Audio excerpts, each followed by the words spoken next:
hisobotga keldik. Hisobot nima degani? Hisobot nima degani? Yashaylar. Har oyda qilingan ishlarni davlatga topshiriladigan yoki rahbarga topshiriladigan narsa. Hisobotni ochasiz. Yozib qo'ygan bo'lasiz. Jami qilingan daromad. Misol uchun o'sha oyda siz daromadingiz 60 million bo'ldi. Nech pul yozish kerak hisobot ichiga? 60 million yozamiz. Endi 20 million xarajat qildingiz deyapman. Nech pul yozaman xarajatga? Sizdan so'rayman. Nech pul yozaman xarajatga?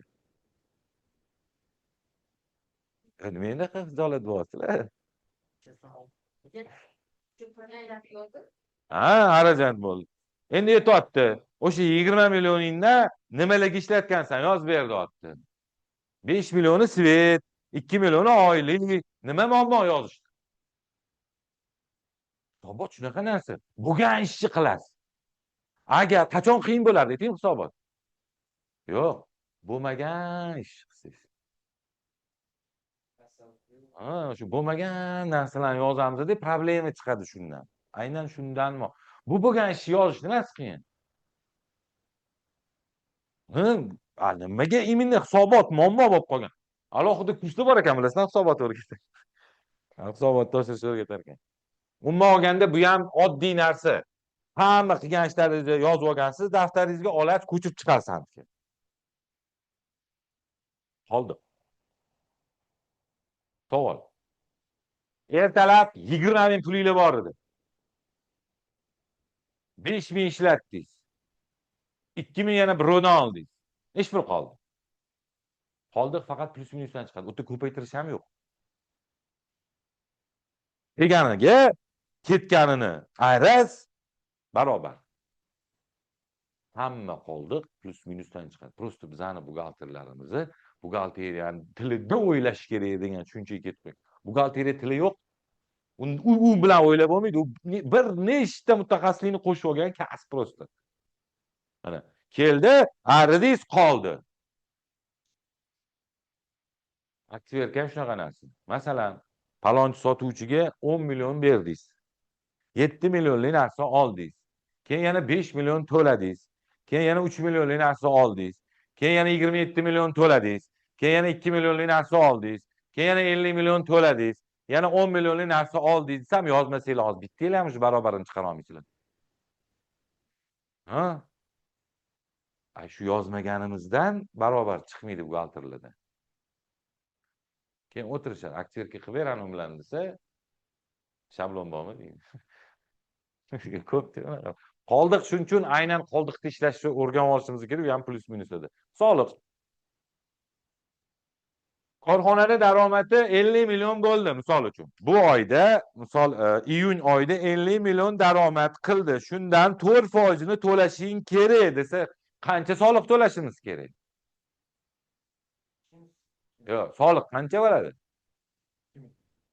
2 million bo'ladi. 50 milliondan 4% 2 million bo'ladi. Nima problema soliq? Yo'qki, boya aytgan narsa. 50 million daromad qildim. 20 million xarajat qildim. Foyda qancha bo'ldi? O'shandan 15% to'lab olish kerak. Qancha to'layman? Nima muammo unda?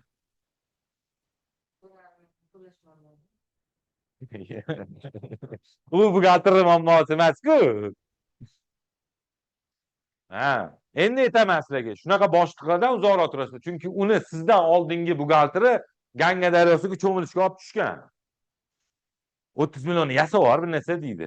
Ketdi. Leonardo da Vinci'ning qalami olinadi-da, Mona Lisa'ni burni chizilishni boshlaydi. Keyin buxgalter orqasini kirib ketadi, rahbar dam olganiga ketadi. Bas.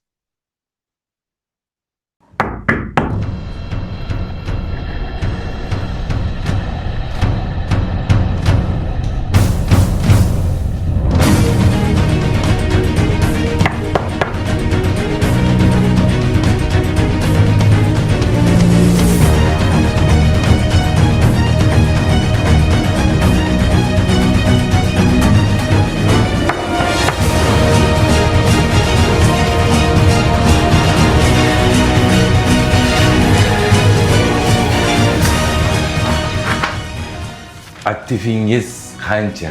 Sizlarchi bilasizlarmi aktivinglar qanchaligini? Buni faqat rostakasm buxgalterlar biladi. 12 sentyabr 14:00 onlaynda ham, offlaynda ham rostakasm buxgalter bo'laman deganlar uchun ayni muddao kod. Faqat bitta narsa. Joyimizni chegaralang. Yozilinglar, Telegramdan yozinglar, joyinglarni band qiling. Demak, onlaynda ham, offlaynda ham 12 sentyabr 14:00 da rostakasm buxgalter bo'laman deganlar uchun. Balans fizika, bu fizika. Fizika, bu nima degani fizikada balans? Tenglik degani. Bu degani aktivlar bilan passivlarni bir-biriga tengligi degani. Bu buxgalteriyaning kulminatsiyasi deyiladi. Bu eng kulminatsion tochkasi. Bu tochka qanaqa chiqariladi? Hozir eng oddiy, eng sodda misolda ko'rsatib beraman. Balans degan tushuncha, yaxshilab eslab qolinglar, bu aktivlar bilan passivlarni bir-biriga tengligi. Ya'ni sizdagi narsalar bilan sizni qarzlaringiz bir-biriga tengligi. Buni normalniy odam balans yo'qolmaydi, balans. Normalniy odamnikini aytaman, balans yo'qolmaydi. Nimaga? 200 ming qarab turinglar, yaxshilab eshitinglar. 200 ming pulinglar bor. Non olmoqchisiz 20 mingga. 200 ming yaxit pulni berdinglar. Sotuvchi nima beradi uning o'rniga?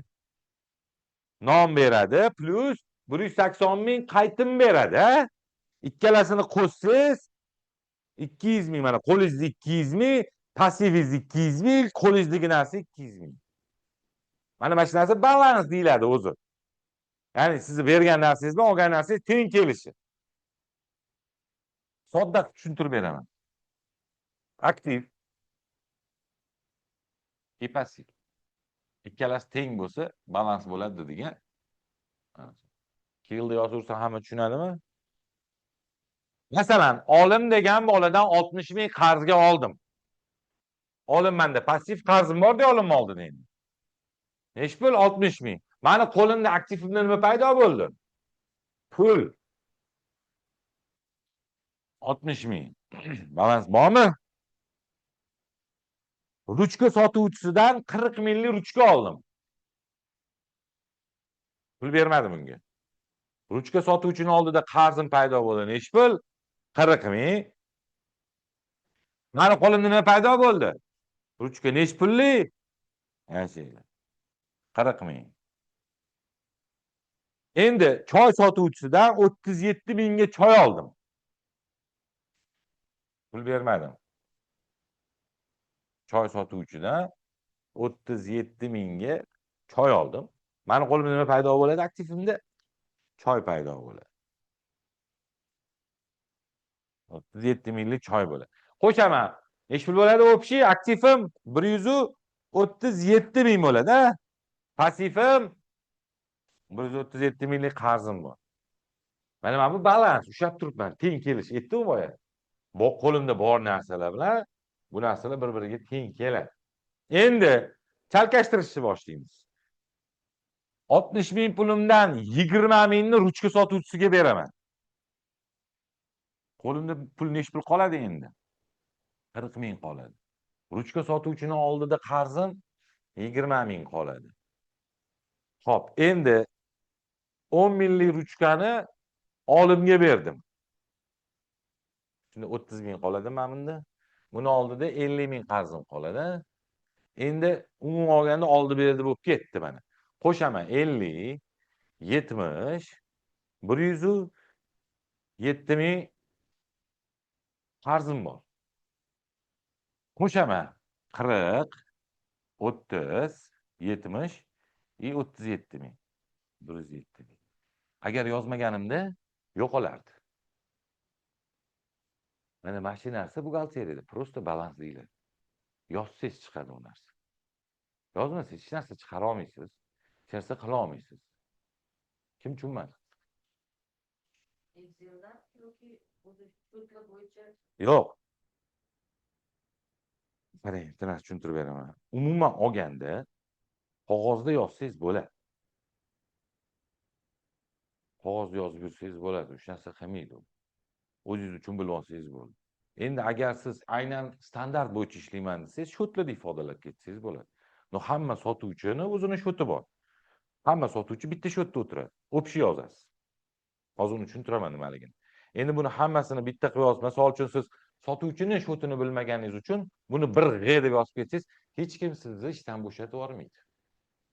Aynan shotlar rejasidagi shotlarni yozishingiz shart emas. O'zingiz tushunchangizni buni 1G dedingiz. Olimi misol uchun 1P deyishingiz mumkin. Farqi yo'q. O'zingiz tushunasiz. Keyin birov ko'rgan 1G nima desa, sotuvchi deysiz. U yerda aynan shotlar rejasidan foydalan degan tushuncha yo'q. Prosta sizdan keyingi keladigan buxgalter 1P nima deb so'raydi, siz aytasiz, 1G nima deb so'raydi, aytasiz, bo'ldi. Yo'q. Yana ensiklopediya bo'lib ketamiz-ku keyin. Qachon hadi qo'llayversangiz, mana bugun ertalab 60-avtobus haqiga yetib oldi, bitta joyga yetib oldi, ertasi kuni ertalab nechida ketdim kecha, demaysiz-ku, to'g'rimi, avtobusda ketdim demasangiz kerak. Yo'q. Hamma tovaringiz bitta shotda o'tiradi. Misol uchun 1B tovar. 1B tovar bo'ldi. Ertaga tovar kelsa yana 1B. Endi aytaman, misol uchun shotlar rejasiga aynan zatsiklitsa qilish shart emas. Umuman shot ishlatma ishlasangiz ham bo'ladi. Sababini tushuntiraman. Buxgalteriyada sintetik usul bor, analitik usul bor. Buxgalteriya hisobini yuritishda sintetik usul bor, analitik usul bor. Атабек Кадыров путь, а не удача. Где другие ждут, он делает задачу. Не искал оправданий, искал решения. Каждый день это рост, а не украшение. С нуля до уровня. Vaqtim o'tib ketyapti. Sentabr yaqin. Haqiqiy mutaxassis bo'lishni xohlaysizlarmi? Yangicha nigoh bilan hayotga qarashichi? Unda men, Otabek Kadirov, sizlarni 12-sentabr har shanba soat 14:00 da start oladigan Rostakasim bosh buxgalterlarning bosh buxgalteri kursiga taklif qilaman. Kursimiz onlaynda ham, offlaynda ham bo'lib o'tadi.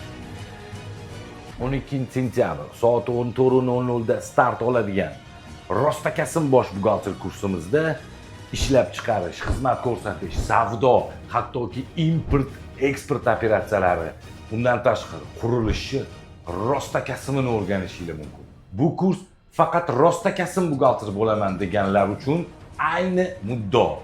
Ya'ni nazariyadan ancha uzoq, aynan amaliyotning 100% qanday bo'lishini bu kursda bilib olishingiz mumkin. Kursimizda 1S alohida, hattoki 1uz o'rgatiladi va bu narsalar buxgalterlar qanday ishlash kerakligini aynan bildirib o'tadigan.